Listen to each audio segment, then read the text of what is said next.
Hello and welcome to episode 5 of States of Matter, the podcast from the Institute of Refrigeration's Women in RACHP network. I'm Karen Perry, and as always, here with me to co-host is Lisa Jane Cook. As we continue our theme discussing and addressing subjects affecting the industry's women, we often look to how we can become a more inclusive and diverse industry. This episode, we welcome Kat Parsons. Kat, by day, your role is in diversity, inclusion and belonging, and in life, a passionate advocate and ally for a diverse and inclusive culture, as well as part-time project manager of the Female Design and Build project, which I really do hope we hear more about. We first met in October when we talked about doing this, and I'm hoping to learn a lot from you, as I really do with your social media activity. We're so aware in the Women's Network that it highlights the shortage of women in our industry, but that really is only a small part of it and just the start, really. Could we begin our conversation about you and your career path so far and why you think creating diversity is such an important part for all of our roles? Absolutely. Thank you for having me on. So I'll start off with how I got into, my background is engineering and construction. So as a kid, I was the one that was outside in the mud all the time, climbing up a tree, especially call it slightly feral. When it came to sort of through my education, I did very well. I was basically told, people pleaser, do what you're supposed to do, get through the day, again, get good marks. And it was all about, getting your GCSEs, getting your A-levels, going to university. And that was sort of the only direction I was given in terms of sort of life choice, really.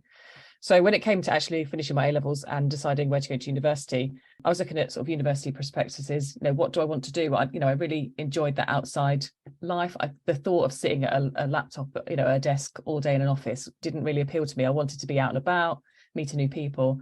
So I was looking through a prospectus and there was an image of someone taking water samples from a river with waders on. And I was like, this is exactly what I want to be doing. It's sort of, my love of the outdoors and to be able to sort of be out in nature all the time. I thought that would be absolutely brilliant. So I went to Lancaster University, did a degree in environmental consulting. And as a result of that, I walked straight into a job at the end. I did a couple of summer placements, again, just to get my, make sure I was on the right career path. It was for me. So yes, I walked straight into a job back in Suffolk again when I graduated. And from there, it was a very, I already knew it was going to be a very male-dominated industry. My course was quite mixed. There was quite a good balance of male-female split. So actually, when I first walked into the office, I was quite surprised that there were so many men actually, which didn't really bother me too much. As a kid, because of being, that sort of outsidey, playing football, kicking a ball around and stuff, it didn't really bother me. I probably had more male friends than I did female friends. So that was fine. But as I went through my career, I changed jobs within the first 18 months after I sort of got a bit of an idea of what I wanted to be doing and directions and stuff. I realized I was sort of maybe squashing myself a little bit to appear to sort of fit into the environment I was in. So maybe I wouldn't sort of step up as much as I probably would have done to say, oh, I don't agree with that. I didn't feel my voice was quite as loud, but that was fine. I sort of was working my way through it, early in my career. So I moved to another role that was very heavy, dominated on travel. I was out 5 days a week. I'd be up at Sparrows in the morning on a Monday, back, out in the van, traveling around, going to different sites. And at that point, I was doing contaminated land. So basically, my job was lead engineer. So if I wasn't on site, the work couldn't happen. I had to be there in terms of the project management, the health and safety, the scope of works. But everyone I worked with was male. Drill teams were male. The construction sites were all male. The site managers were all male. So I very much had to have like how everyone has like an elevator pitch. I had to sort of, as I came onto site, I'd almost have to have like this 30 seconds of like introduction to who I was, what I was there to do, but equally get that person, that man, to understand that I wasn't just, oh no, the woman's here, she's going to cause havoc, she's just going, oh God. So, I had very much had to be like, oh, the traffic was, this morning and, threw swear words and bits and pieces in so that it was almost like I was a safe, it's all right. I'm not like the others. I'm not going to cause any trouble. I'm just here to, get my nose, get on with the job. I'm not be holding you up or anything like that. So, but it got to the point where I'd come home at the weekend and my language was atrocious. Like because I'd been around that sort of male dominated sites and everything else, you sort of again fit in, that very much sort of chameleon effect. But I used to come home on a Friday and my partner would be like, "Can you please just like tone the language down a little bit because it's just constant." But that's because I was having to be two different people.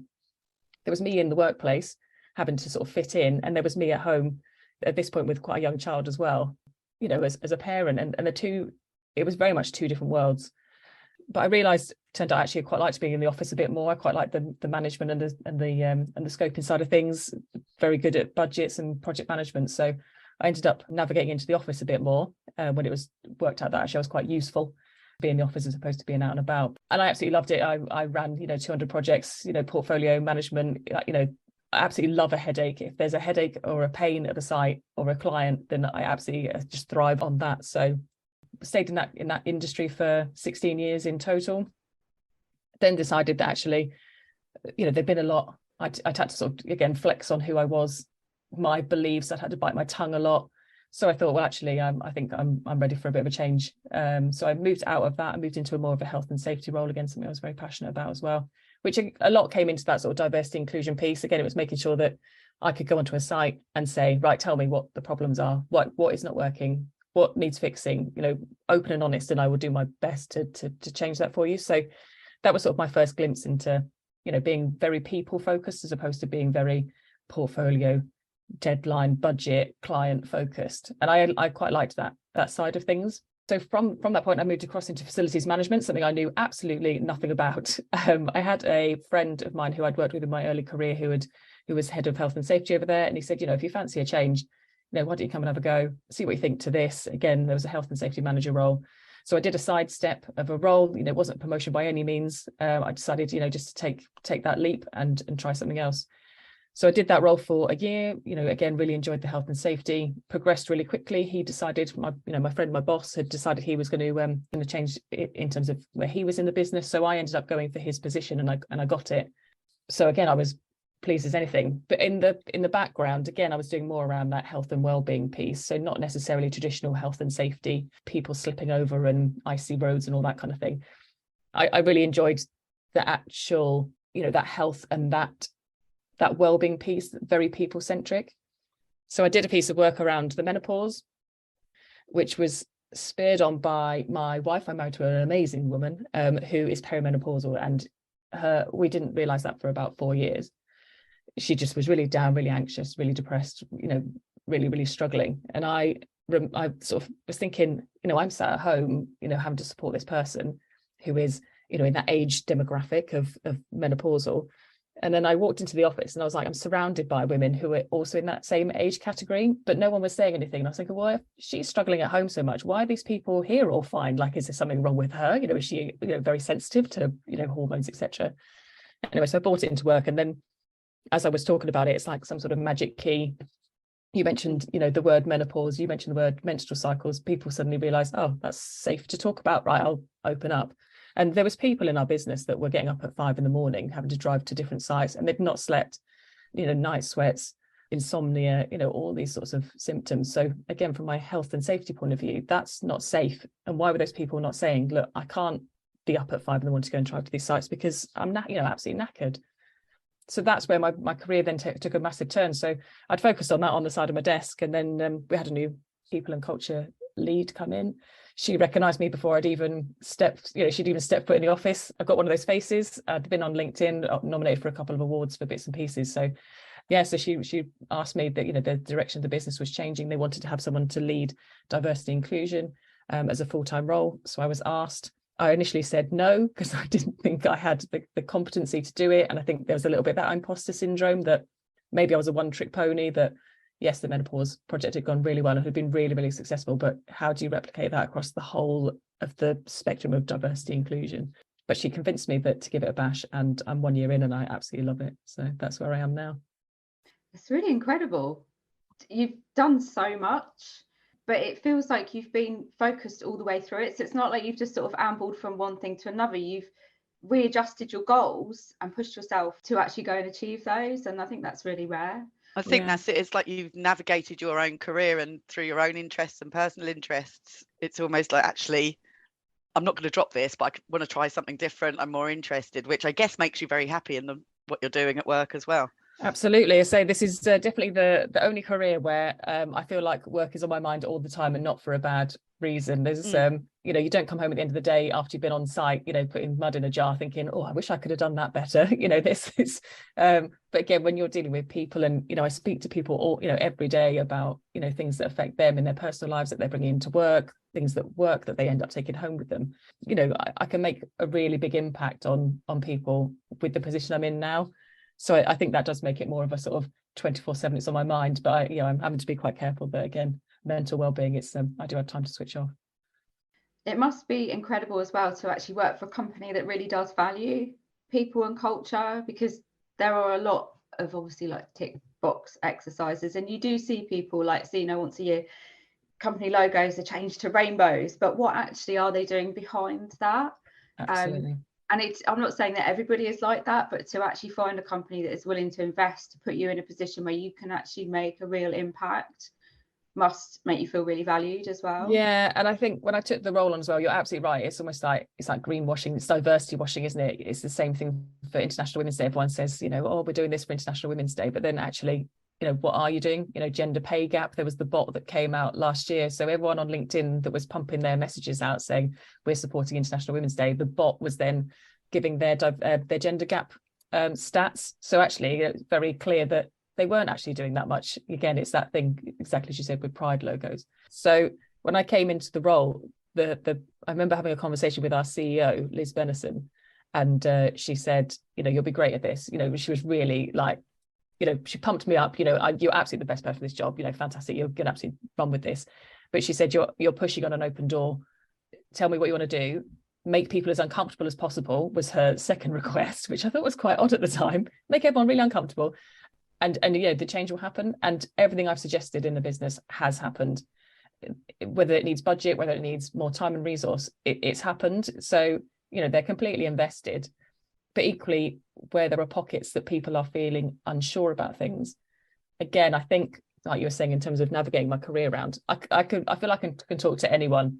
I can go and talk to a load of engineers in a basement that's dark and dingy, and they've not seen the light of day for 3 days. I can adjust myself that I can get what I need out of them to find out what their issues are. I can then go into a boardroom and speak to all the senior leaders in a business, and then again be able to articulate what we need to do as business and our drive and direction. So that has been absolutely key for me. Again, those skills that I've learned along the way, that I can listen to the voices of the business and then be able to make that change happen.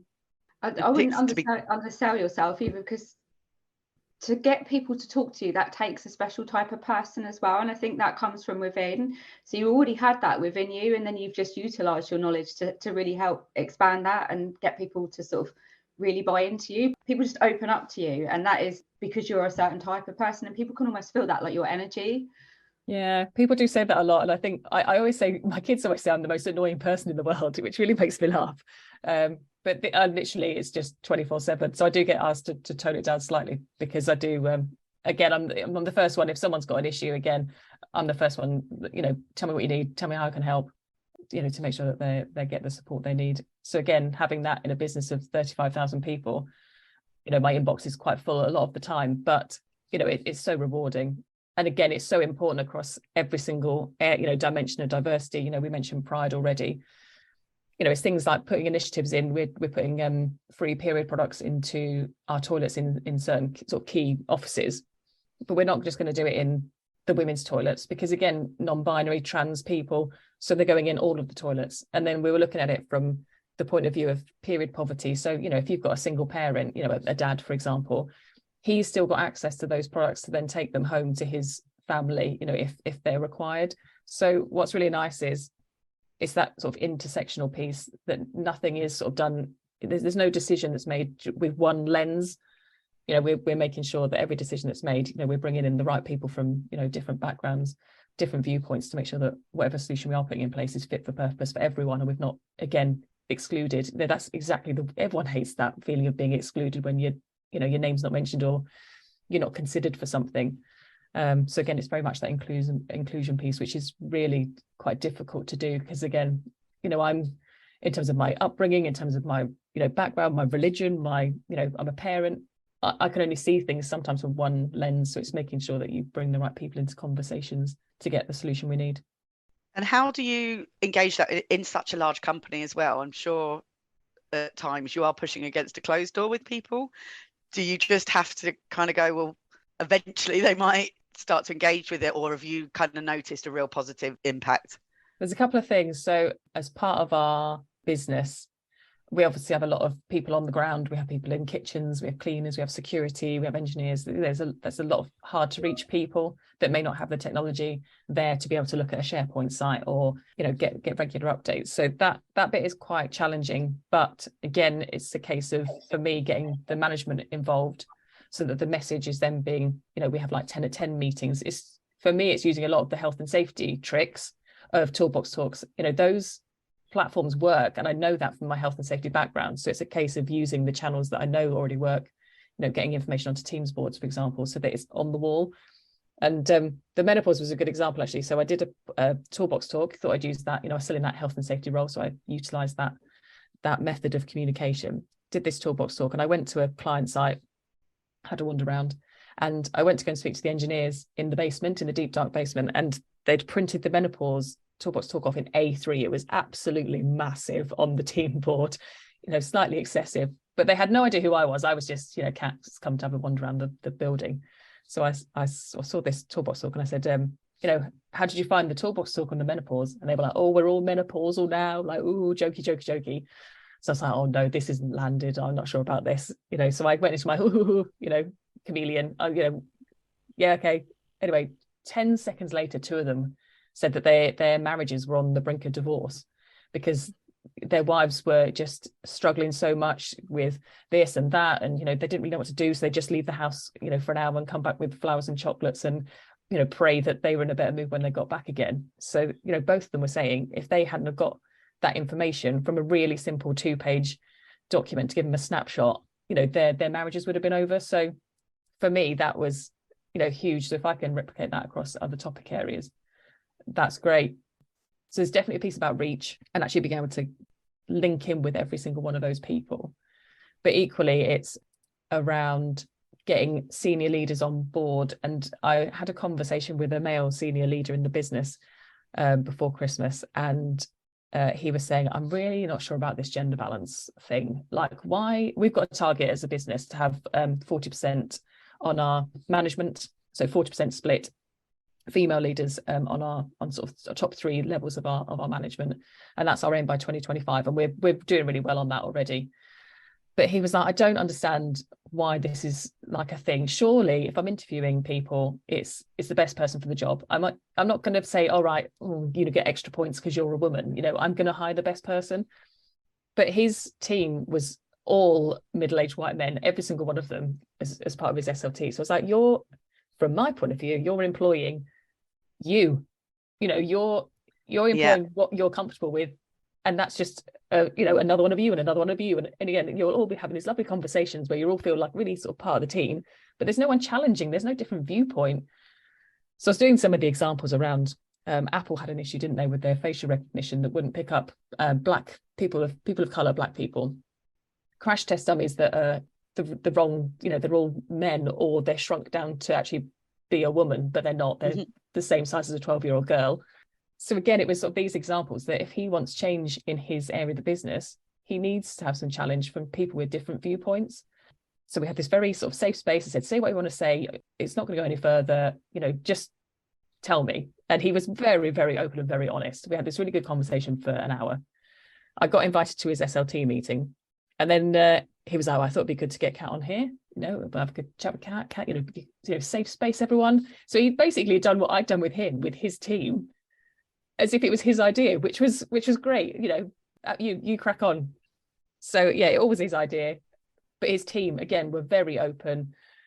I'm going back on their call in another month's time again to sort of catch up on a few other bits and pieces they want to talk, but that's worked. It's almost like highlighting those people that need that extra support and need to be able to voice their opinion. Then you're not alone. Exactly. Pushing that message that someone else is actually doing it. Absolutely. I think that's one that we've often talked about quite early on as well, is that interviewing process of people tend to interview someone that they'd get on with down the pub, or actually they see themselves in them and think, oh yeah, they would be great. And I think that was quite a real early recognition for me within my company, is actually, we should have more diverse interview panels. We should look at our teams, and actually, although everyone might get on really well, it doesn't add much diverse to sort of conversations or ideas or anything. Yeah, I think it's down to interview technique as well. As you mentioned, interviewing, we always at ISS interview or the competency-based interview. So it's, think of a time where you've had to, that's quite tricky for a neurotypical person to go, oh, like, rightly speaking, the best example, you're on the spot. But for a neurodiverse person, that's 10 times harder. There was an example of someone I've worked with for quite some time in the business, and he was going for, the same position he was already doing, but in a different contract. So it was a bit of a sort of promotion for him. And he was brilliant. Like, anything had happened on a site, he just knew exactly what to do. But he had this interview, competency-based, and he is dyslexic. And he absolutely fluffed it. They got to the end of the interview and they basically said, we can't hire him because the interview went so badly that, if anyone went through the notes in terms of the scoring system and stuff, there's no justification for giving him the job. So I had a bit of a chat because everyone knew him already. I said, you need to interview him in a different way. Like, you can't just think of a time.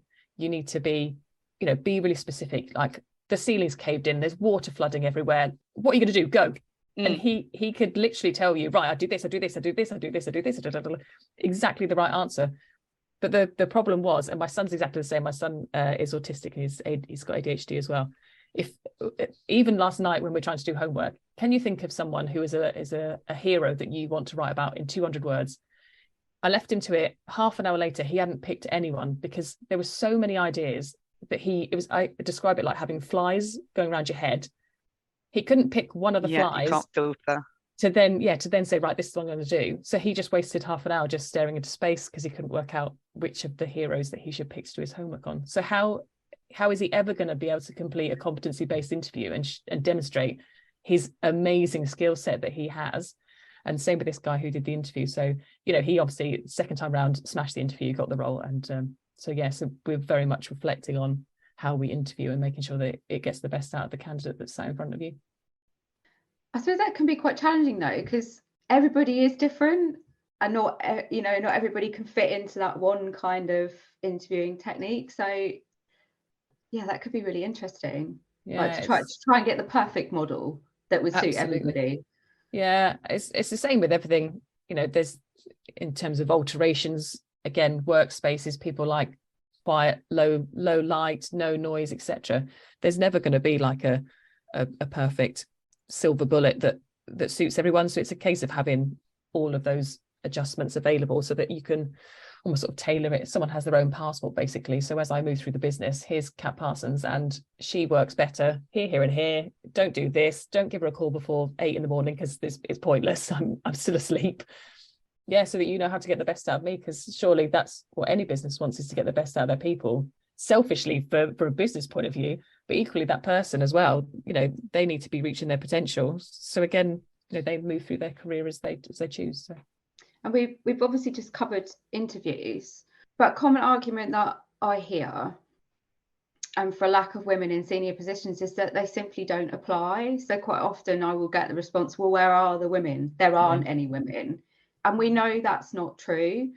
So what can we do to actually just attract those women to apply for the positions? How can we make them feel like they have the skills to actually be great in that role? Because we know that they will be. It's how do we get them in? Yeah, I think there's two things for me. One is sponsorship. So luckily, the last 2 promotions I've had, someone has said, you need to consider Kat for this because she'd be perfect for this. So the one in terms of diversity inclusion, and the one when I actually moved, it was a promotion in another business beforehand into a leadership position, but someone was championing me. They already knew that I could do it. So even though exactly the same, the job spec came out and I went, I could probably do 7 out of 10 things on that list. That's not enough. Like, I can't apply for this. It says this and I haven't got that experience. So I think there's definitely a bit about highlighting who those high potential people are, letting them know they're high potential first of all, because it's, you need to make sure that they've been recognized and that they're, someone's watching them. But equally, if roles come up, it almost needs to be that, you need to go for this role because you'd be fantastic. That sort of piece. Equally, I'm doing a lot of work at the minute around our job descriptions to make sure that we're not using really masculine language. We're not saying, again, must have 15 years experience. Like, you've just missed out 2 generations of the workforce there by that statement. Why do we need 15 years experience in some of these roles? That's just ridiculous. If someone's got the skill set, it doesn't matter what generation they're from, they're the best person for the job. So it is very much around making sure that, again, it's using words like drive. I'm the worst one for saying, I drive things forward. Again, very masculine word. Pit stops, very masculine, those sorts of things. So again, it's making sure that we sort of tailor what we are putting out to get those people in. Equally, though, I found a lot is around spotlighting who is in the business. So we are really lucky to have our senior leadership team, our country leadership team, sorry, is 50-50 split. So there's a lot of work on, who those women are in those positions, how they got to where they got to. But equally, I'm doing a big project on women in engineering at the minute to make sure that, again, we have women engineers in the business. Not many of them, but why is there not more? And equally, so it's spotlighting what they're doing, how they've got from apprentice all the way up to, very senior positions, actually, some of them. But I don't want to be robbing female engineers from other businesses. That's just recycling the same person. What we should be growing our own, we should be getting apprentices in at younger levels. So then it takes it to, right, we need to do in that sort of social value piece. We need to be getting into schools. We need to be saying that, FM, is a career that anyone can fit into because it's so diverse in terms of, you could do absolutely anything. Say engineering, managing a building, air conditioning, you could do the security, you could do, it's so vast. So, it's there's a space for anyone, really. We're strong believers of that as well, aren't we, Karen? It's the school and the educational piece of getting people more interested within our industry and the vast roles as well. I was always guilty, I think, when early doors, when I joined Women Engineers Society, things like that, and then I kind of backed away from it because I'm not an engineer. Yeah, I've been 23 years plus with the air conditioning manufacturer, so the knowledge is there. I'm just not qualified in an engineering practice, but I think that's it. It's kind of having that confidence to realise that you've got enough knowledge and enough to say to actually drive that forward and be that mentor for people as well. And I think you said it there about the sponsorship, but not just championing people kind of above and to your peers, but actually to them and saying, do you know how good you are in this area and that you are capable of doing this job, so that they do put themselves forward. Yeah, because I found that when I was on a list at some point, and I didn't even know I was on a list. So when I said, I'm not very happy with what I'm doing at the minute, they're like, but you're on the list. Okay, but I need to know that you think that I'm high potential, I'm one to watch. So again, for your own sanity in terms of where you sit in the workforce and how you're perceived, that you have been noticed by senior leaders in the business. So that is key, and I think that's a lot of it is building that confidence in people and recognition as well. Like, recognition is massive. Yes, okay, you could just have an email that says, absolutely smash that, brilliant. But we do things called a gem award, which is going the extra mile. There's about an Amazon voucher for 20, 50 quid or whatever, but to the business that's not a lot. But when someone then, when you go and give one to someone to say, look, you absolutely went above and beyond there, like, brilliant, that's just golden, isn't it? That's what everyone wants, is a nice pat on the back. To be recognized for it. Absolutely. Yeah. I actually, even without a reward like that, I've worked somewhere that used to just have a kudos board, and I thought that was really nice as well, because it was in the public domain and you just had that opportunity to say, I really appreciate you doing that, like, you got me out of a hole, whether it be the engineer that came to site with you on Saturday, or just you were getting really stressed out with the photocopier and somebody's like, hang on, let me just sort it out. So there are small things we can do just to show each other that we care. Absolutely. And I think, again, matter.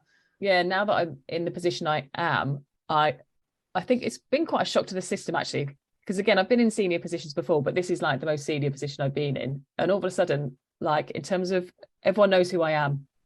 So if I now send an email saying that was absolutely brilliant, that webinar, absolutely fantastic, people just like fall apart. They're like, oh my God, Kat said this.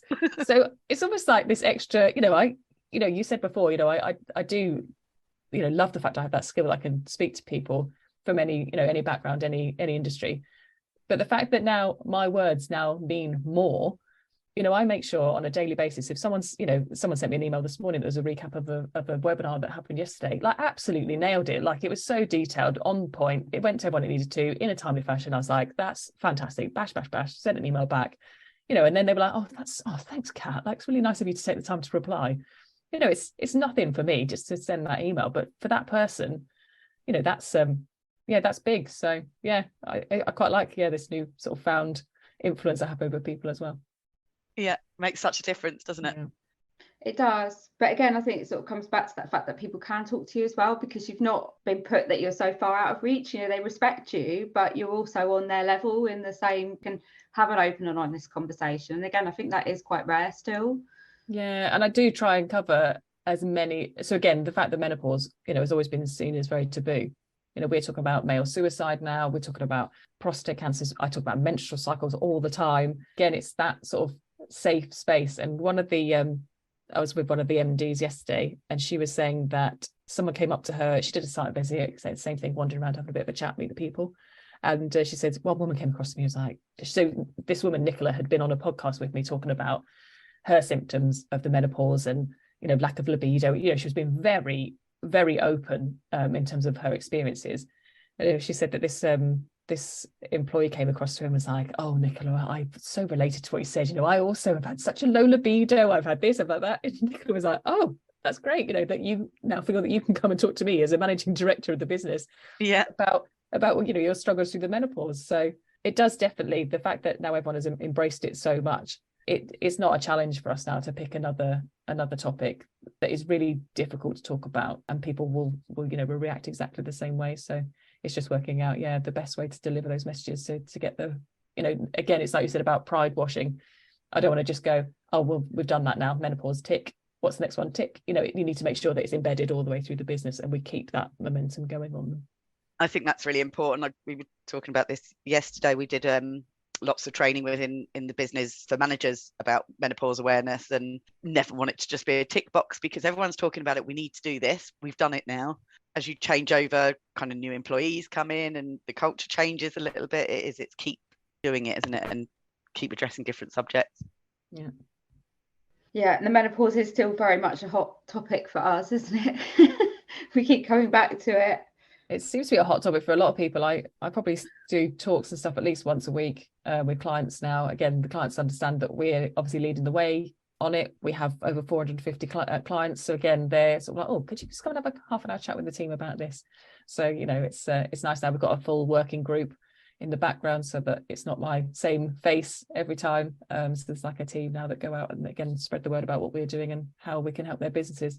So we've been very open. We send, you know, we'll give them a copy of the toolbox talk we've done, the policy we've written. You know, why not share it? You know, it's working for us, so you know we can impact more people. And again, you know, our clients, the reach we have is in the millions.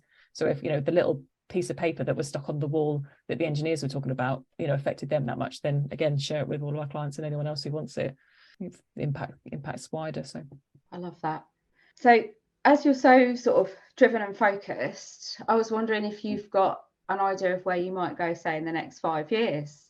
Have you got plans, or are you just quite happy at this point to just roll with where you are because you really love it so much? I think it's that's a really, really good question. It's something that I've been mulling over and talking about at home, actually, is that I always had a career path. I knew where I wanted to be, like in sort of my previous role in terms of health and safety. I knew I wanted to get to this, and then I want to do this, and then I'd worked out like those sort of little milestones that I needed to hit to be able to achieve what I wanted to. This has been such a curveball in terms of complete change of career.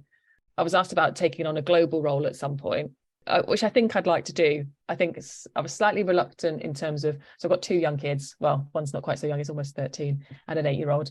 And I get the sort of, oh, you're always on the phone, you know, you've been in London again today. So there was that sort of mum guilt of, you know, not being around to do every school run and that sort of thing. And my wife is brilliant. She's, you know, she picks up the slack when I can't do it. But I think the slight bit I need to get my head around is if I did take on a global role, which I think I would really enjoy, is being away even more and taking that time away from them. So yeah, but I was talking to our global head of diversity yesterday. I've got a bit of time with her in a couple of weeks' time, just to have a bit of a refocus on some things. And I was saying, you know, in terms of, I look after UK and Ireland, you know, 35,000 people. She looks after the globe, which is 450,000 people. I was like, how do you mentally cope with that? Because I'm like 100 miles an hour. My wife will always say it. If we've got again, I'll talk about the project we're doing at home, but you know, I'm literally like 0 to 100 miles an hour. If we've got an idea, that's it. We're doing the idea. we decided to be vegan. You know, the idea was floated around for a little bit a few years ago. And I literally overnight had watched everything, read everything. Right, but now we're all vegan. You're there. I'm vegan. Done it. Yeah, that's it. It's happened now. Whereas my wife is the one who's a bit more, let's just consider things, let's slow down, let's, do this in sort of steps and stuff. So for me, when I get home at the end of the day, what have I achieved today? I want to be able to see something that I've achieved that's I've made a positive impact. How you do that on a global scale, because I have absolutely no idea. So I think that's the only thing that I still need to keep mulling over, is whether I have the right personality, I think, to go global. So that we'll see. I think you do, definitely. Yeah, I was going to say, but I can relate to that, because I worked in an engineering role for, how long have I been in the industry? 23. So about 21 years, I was literally doing an engineering role.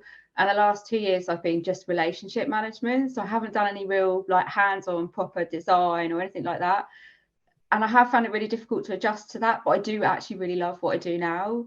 And I don't have anything to show at the end of the day. And when I do speak to my director, I'm like, I can't show you anything because I've just been on the phone all day. Yeah. But that is the role that I'm doing now. And it is difficult to let go of what you know and what you love. But if you try it, you might find something else that you're really passionate about. Yeah. And it's funny, because if the day's gone really well, like this email I got this morning with the downloaded the meeting yesterday, like I'm like, yes, like I've created that group of people. They all know what they're doing. They've got a vision and a purpose. I'm light touch with them. They've done their own thing. I didn't even need to attend the webinar. They had it all in hand. And I've now got I can see the benefit of it. It's that email's gone to, 150 people. So they all are up to date. Like, I'm like, yes, that's it. That's a really good day. But then last week I was like, oh God, this is so hard. Like, how do you get everyone on the same, it's like herding cats sometimes. And again, I just get to the end of the day and I'm like, oh, it's just quite frustrating. But so I literally go from, this is the best job in the world, to this is so difficult, to back up again. So it's definitely a roller coaster. I think we all do that. You dread what's ahead of you sometimes, don't you? And then when you've actually kind of halfway through or completed it, we were talking, sometimes with recording the podcast, and you're there, I've got to prepare, I've got to think about this, I've got to research this, and it never happens because you're really busy, and then you come on and you're like, I know nothing. But yeah, within a conversation and just talking, you're learning so much. Absolutely. Just, I suppose, because we sort of open and share our experiences. We try not to hold anything back on the podcast, because we want people to know what it is actually like to work as a female in a male dominated industry.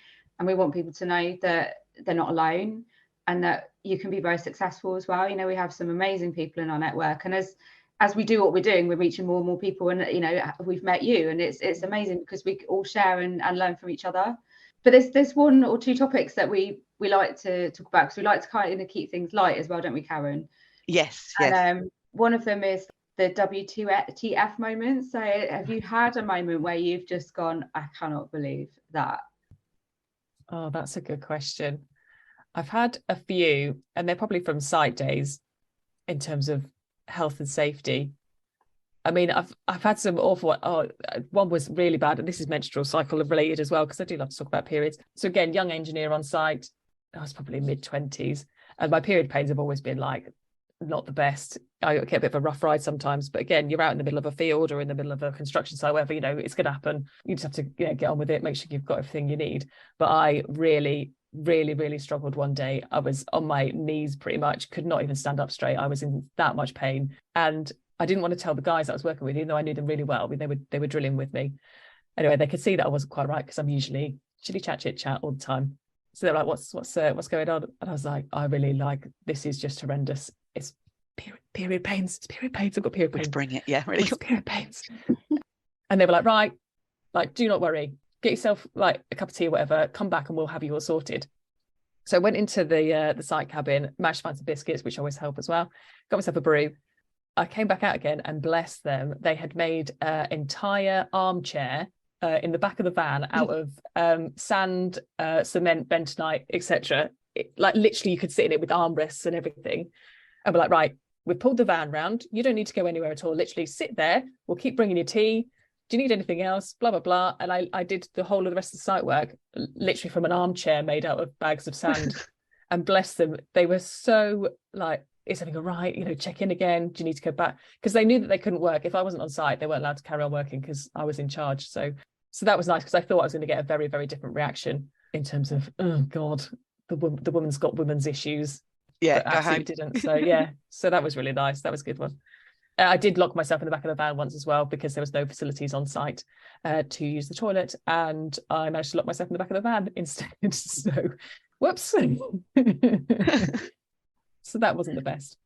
No facilities on site though. None at all. It was one of those, it's okay, it's a quick job. If you just quick job, just pop in for a couple of hours. And then I was like, well, I need, what else am I going to do? So I literally nipped in the back of the van and thought I'd had this really cunning idea.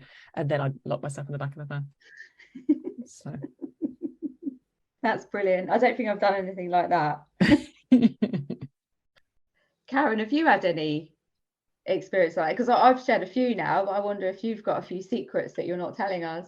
Funny enough, actually talking this week to someone, and I hope my customer doesn't listen to this, but one of my first ever visits into London, and spoke to the customer on the phone who said, this is where we'll meet, blah, blah, blah. So it was kind of a bar in London, quick meeting at lunchtime. And at the end of the meeting, he told me where to park and everything. So end of the meeting, walked me back to the car park and said, right, really nice to meet you, and like shaking hands, like, yeah, really great, thanks very much. And as he's walking away, I'm like, this isn't the car park I'm parked in. So I was just like waving, thanks, goodbye, stood in the middle of London at the wrong car park. And the conversation came about not finding your car in a car park, when I had to say I lost a whole car park in London.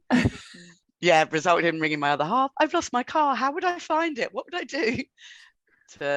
My best answer was a traffic warden in the middle of London who found it absolutely hilarious that I was looking for a NCP car park somewhere in West London.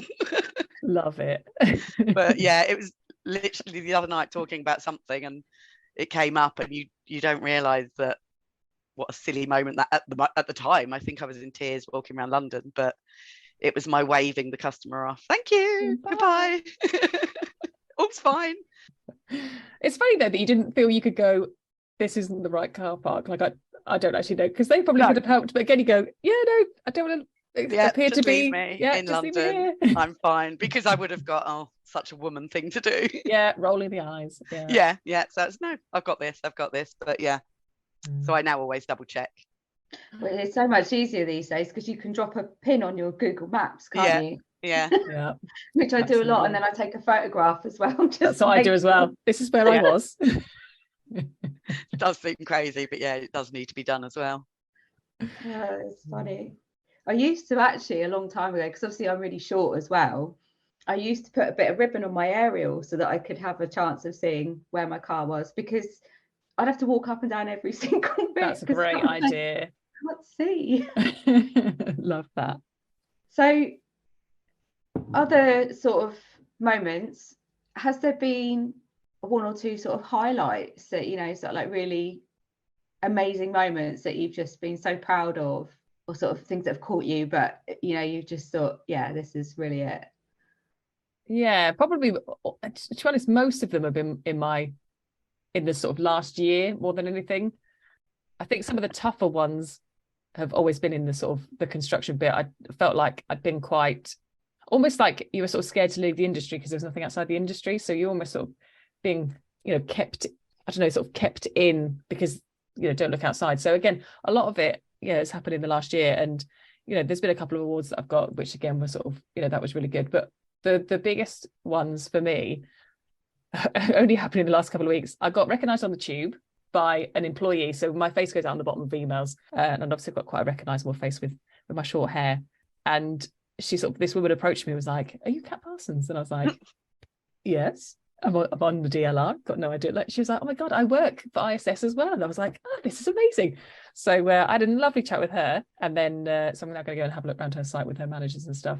So that was really nice. And then only literally last week, I was in our really lovely, we have beautiful offices in South Quay.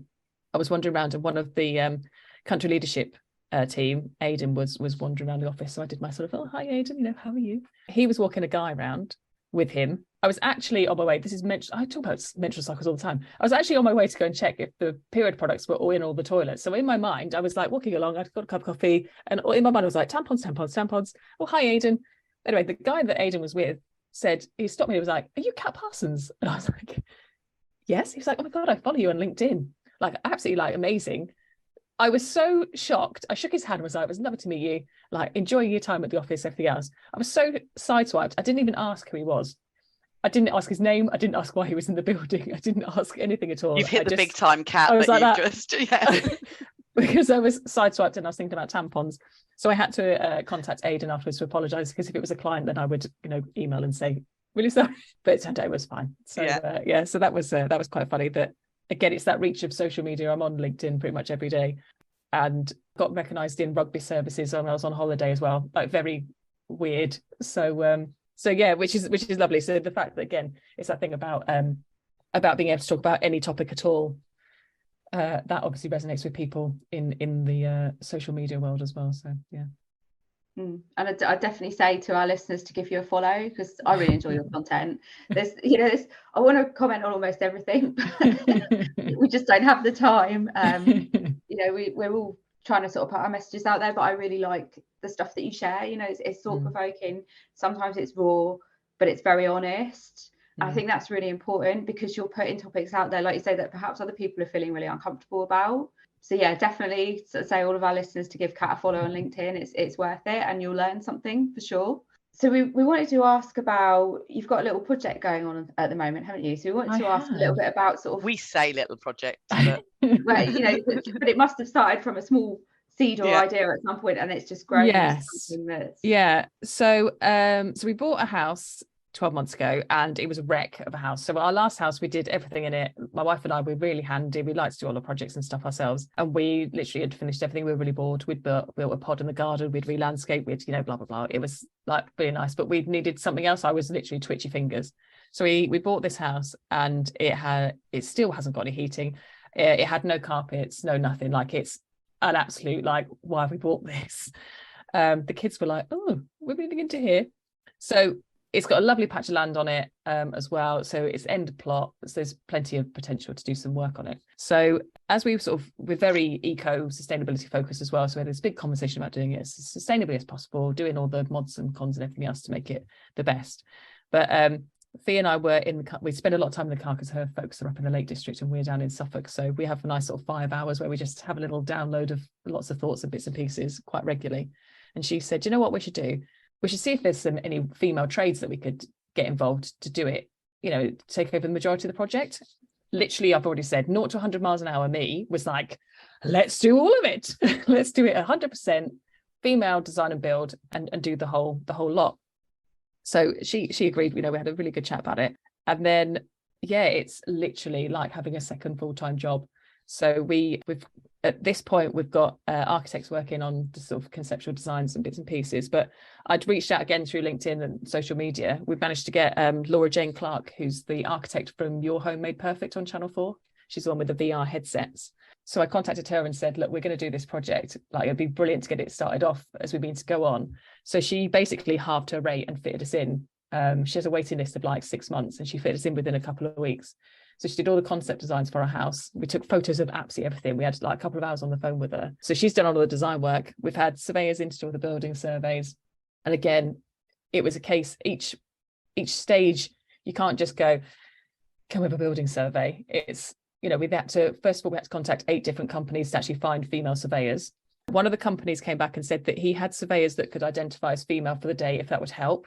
To which I said I'd get back to him if needed. But we found there was literally a company down the road that had female surveyors. But again, project management background, I wanted 3 quotes to make sure that, it was all we're doing the best financially. So I managed to find another company that had a female MD. They are all in on, they get apprentices in, they go into schools. She's linked into all sorts of female networks and stuff in construction. So I was like, right, okay, really, when you compare the two, the other one that's down the road has all male board, white middle-aged men board. So I pushed back to them, to the white middle-aged men board, and basically said, look, your quote is more competitive than the other one, but what are you doing in terms of getting women into leadership positions? What are you doing to get encourage women to the industry? What are you doing to support your own staff? Oh, we're going to set up a women's forum, and we do go to career fairs sometimes. I was a bit like, this is a bit weak, so we didn't go with them, even though they were the cheaper quote and they were down the road. We actually went with the other company and paid more to actually, again, because we were investing in they're aligned with us in terms of our goals and objectives. So So that conversation led to us having a conversation with Royal Institute of Chartered Surveyors. So in my role as diversity inclusion lead, I found the diversity inclusion lead there and said, look, this is the project. So they're now doing a whole case study around why we're doing the project, who we chose, who we turned down. So again, there's learning in terms of small to medium size firms. You can do these 3 easy steps basically to get that your sort of diversity inclusion sorted. So this is now every single step. So now we're speaking to the women in architecture about, again, the process for choosing our architects. We're now on the next stage. We're speaking to recruitment people, agents. We spoke to Stopcocks, who they help women. Yeah, that's it, Hattie and Beaker. I spoke to them. So they get women out of domestic abuse situations and they train them up in a trade. So a portion of what you're paying for is training the next person to come out of that domestic abuse situation. So again, absolutely on point with what we want to be doing. So yeah, so it's literally like, what's next? So we've spoken to a college that's local to us, if they've got any female apprentices who can use our house as a test bed, so they can do, first fit electricals, that kind of stuff. So they've got a live project to work on, and obviously we get a nice bit of cheap labour as well. So yeah, and then Hattie was saying, our project's going to happen over the summer holidays. That's when we're planning to sort of start, is that sort of period. She said, you're going to have women who potentially have kids who will need childcare. So can you sort out childcare facilities, throw a couple of yurts up in the garden and do it sort of like that? So now it sounds like we're having a festival over the summer. Yeah. us building, it's only like, it's literally a 2-story wraparound extension, sustainably focused, 150k, whatever. So it's not massive. But again, I was chatting to someone yesterday from City and Guilds, and our aspiration is always to move back up north, fees from up in the Lake District originally. And we want to build our own house up there. So I said, this will probably be the prototype. So we'll do this now, see how it goes, learn from each step, and then we'll go for a full house build in 10 years' time. So I'll come back then and tell you how it's gone. It just blows my mind. I just don't know how you have the mental capacity to do that and to do your job and all the other bits that you're doing outside of that as well, because it's just to actually do that sort of project on its own. Yeah, it's insane. I do find I'm on my phone quite a lot. Yeah, trying to obviously make sure I'm connecting with the right people and bits and pieces. But again, the fact it overlaps into my work life. Again, the fact we're doing a big project on women in engineering, a lot of the people I'm speaking to, again, I can use those conversations and those insights and their input into what I'm doing in work as well. So that's really good. It's supporting both ways, isn't it? You're learning from, absolutely. So no, it's so good, and the kids are so well involved as well. When we actually did the first sort of phase 1 of getting it all fit for purpose, the house, so we could actually live in it, they were helping knock walls down. They were up in the loft helping me board the loft out. So it's really good. My daughter she's again pretty much the same as me in terms of her ideas on bits and pieces. She's so outspoken. She tells everyone at school everything that I talk about all the time. So the friends are so well educated. So it's really nice again that she realizes that, again, she doesn't have to go down you'd be a really good teacher, you'd be really good in whatever. She can literally be wherever she wants. But equally, we're very aware that we have a 13-year-old son, and we're all saying, oh, all women, all women, all women. But if when we talk to him about it, he absolutely gets it. He understands that there's this huge minority in the industry.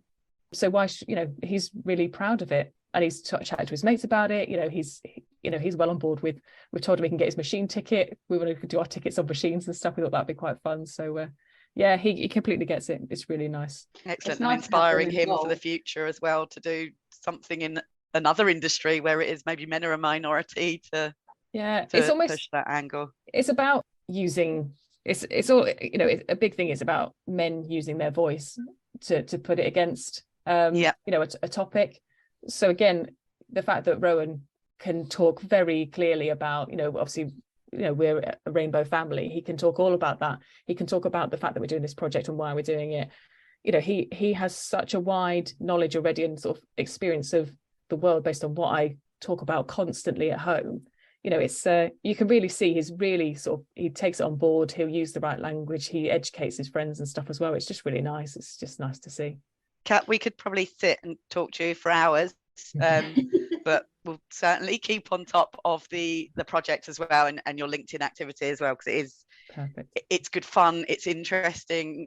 I learn as well from you with some of your posts, so it is really good. And I think the more people that do look at what you're doing and see how we can bring that into our own companies is fantastic. So thank you so much. It's been really good to talk to you. Thank you. But this podcast will be available on the IOR website and the series at Podbean. Keep an eye out for any social media posts as well, where you can listen again, see what's next, but also share with your colleagues. We will share some of the links as well, Kat, to your page and some of the things you're doing. Brilliant. And just ask anyone that is listening, please come and find us at our LinkedIn group as well, which is IOR Women in RACHP.